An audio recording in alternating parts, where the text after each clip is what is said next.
Исәнмесез, эфирда яңалыклар тапшыруы, студияда Роза Хабибуллина, алга таба кайбер темалар турында. Мәгълүмат такталарын бер атна элек урнаштырдылар. Юлчылар һаман күренми. Галиәскәр Камал урамын кайчан төзекләндерә башлыйлар. Гүзәл Шихапова ачыклады.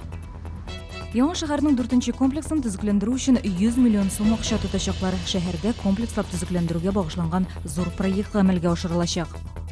Чаллыда татарча кино төшерәчәкләр. Танылырга теләүчеләр өчен кастинг игълан ителә.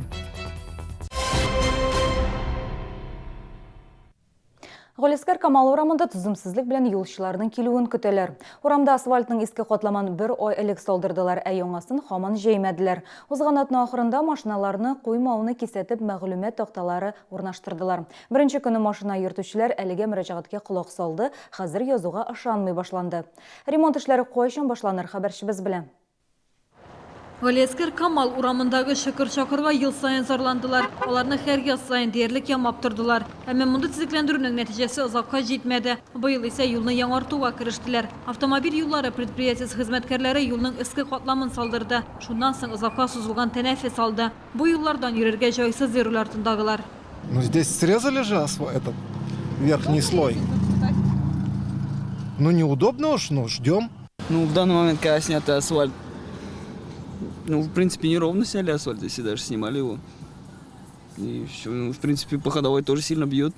Быстрее его положили асфальт.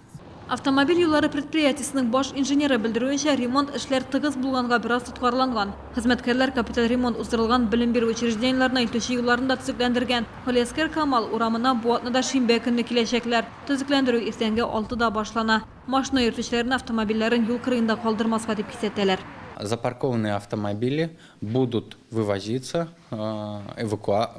эвакуаторами, чтобы они не мешали производству дорожных работ. Движение будет ограничено, но не перекрыто. Мәгълүмат такталарында эш вакытлары күрсәтелгән. Бу участокны төзекләндерү күп дигәндә бер атнага сузылачак.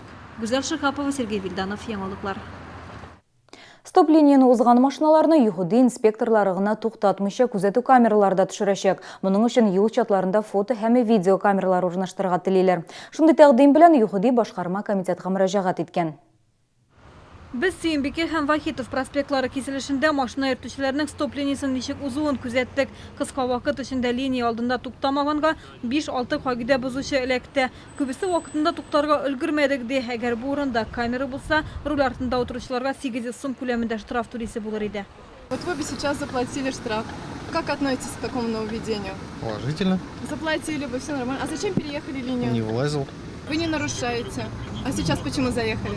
Ну так получилось. Да, ну сейчас бы у вас 800 рублей штраф получился бы. Согласились бы с этим? Да.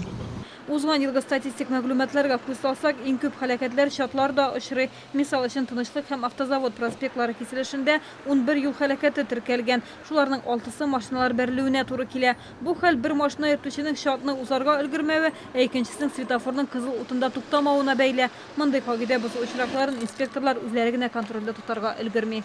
Чаще всего у нас сотрудники работают именно не на регулируемых светофорных объектах. И все-таки они больше сориентированы на каких-то прямых участках, работать на каких-то прямых участках дороги. Поэтому, к сожалению, такие нарушения чаще всего выявляются при оформлении ДТП. Әлеге идеяны гамәлгә ашырыр өчен башкарма комитеттан хуплау алырга һәм финанс чыганагы табарга кирәк. Юхидидә шәһәр җитәкчелеге моңа каршы түгел дип белдерделәр. Димәк, тиздән 10 чатта шундый камералар барлыкка килергә тиеш. Исемлеккә Тынычлык һәм Автозавод, Чулман һәм Хәсән Туфан, Мәскәү һәм Халыклар дуслыгы проспектлары киселешләре кергән. Гүзәл Шихапова, Ксения Антонова, Сергей Вильданов, яңалыклар. Әгәр сезне берәр проблема борчый, мөһим сорауга җавап таба алмыйсыз икән, безнең кайнар элемтә телефонына шалтыратыгыз. Чаллы ТВ хәбәрчеләре ярдәмгә килергә әзер. 51 31 31 телефоны тәүлек дәвамында эшли. Үзегезне борчыган хәбәрне һәм телефон номерыгызны автоответчикка яздырыгыз. Чаллы ТВ хезмәткәрләре сезгә кире шалтыратыр. Сентябрьдә шәһәрдәшләр эшкә яраксызлык кагазларын электрон формада алу мөмкинлегенә ия булачак. Вакытлыча эшкә яраксызлык йөклелек бала тудырган өчен пособиеләрне инде 1 айдан артык гадәттәгечә дә электрон формада да рәсмиләштереп була. Дөрес, әлеге мәгълүматларны берләштерү эше барам. Шуңа күрә әлеге системага барлык оешмаларда кушылмаган. Сентябрьдән табиб электрон документка язган мәгълүматны иминияшләштерүчеләр дә күрә алачак. Эшкә дә бернинди кагаз алып килергә кирәкмәячәк. Бу ялган документларны булдырмаска ярдәм итәчәк. Эшкә яраксызлык турында белешмәнең кагаз варианты да саклана. Будет выдаваться при наличии, значит, 2 обязательных условий. Это значит, нужно согласие самого пациента, который, значит, согласен получить электронный листок нетрудоспособности и на обработку, значит, своих персональных данных. И, значит, медицинская организация, которая, значит, обращается работник и его работодатель, должны являться участниками информационного взаимодействия по формированию электронного листка нетрудоспособности. Яңа шәһәрнең 4-нче комплексын төзекләндерүгә 100 миллион сум акча тотачаклар. Чаллыда беренче тапкыр төзекләндерү проблемасын комплекслап хәл итү алымын кулланалар. 4-нче комплекс исә зур тарихлы, биредәге йортларга 45 ел, торак фондын федераль бюджеттан бүленгән акчага капиталь ремонт программасы буенча төзекләндерәләр.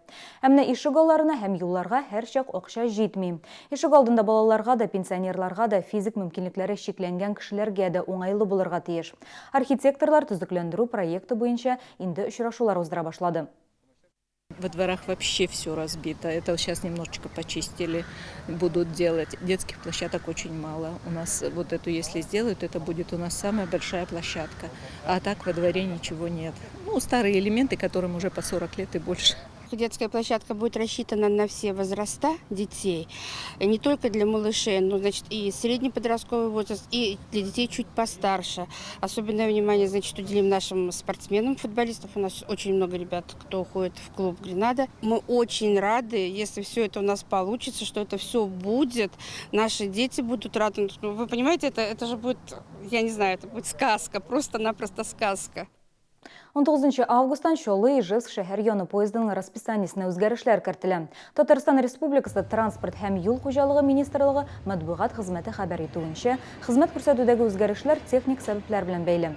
6752 номерлы Чаллы Ижевск шәһәр яны поезды пассажирларга шимбә һәм якшәмбедә хезмәт күрсәтте. Хәзер Чаллы станциясеннән электричка 6 сәгать 15 минутта кузгала, 198-нче чакрым тукталыш пунктына 6:33-тә, Тихонова тукталышына 6 сәгать 39 минутта килеп җитә. Поездның алдагы юлы расписаниесе үзгәрешсез кала. Чаллыда кино төшерергә җыеналар. Ул авылга практикага кайткан 3 егетнең маҗаралары хакында булачак. Фильмның авторлары үзебезнең шәһәр егетләре. Режиссеры Рамил Тәҗиев. Ул тамашачыларга безнең каналда чыккан Яшь йөрәкләр телевизион тапшыруы буенча таныш. Сценаристы Фәнис Фәхриев, тавыш режиссеры Марат Вәлиев. Кинода барлыгы 70 кеше катнашырга тиеш. Иртәгә Чаллы татар театрында актерларны сойлап алу узачак. Кинопроектның исеме бик үзенчәлекле. Исем Күкәйле гөл. Нәрсә аңлата ул? Әлегә әйтмәйбез нәрсә аңлатканын. Киноны карагач, күргәч инде беленер. 20-30 яшьлек яшьләрне чакырабыз. Аларның профессиональ булуы мөһим түгел. Иң мөһиме аларның теләкләре, татар сөйләмнәре. Һәм инде әзрәк талант булса шәп булыр иде. Бүгенге амнашлар, мен сезнең белән сау булашам, исән сау булыгыз.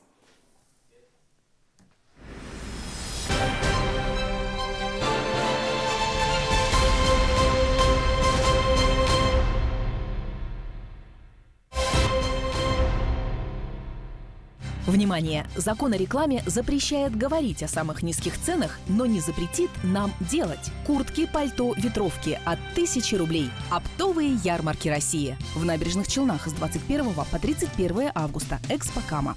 Салон профессиональной одежды «Профстайл».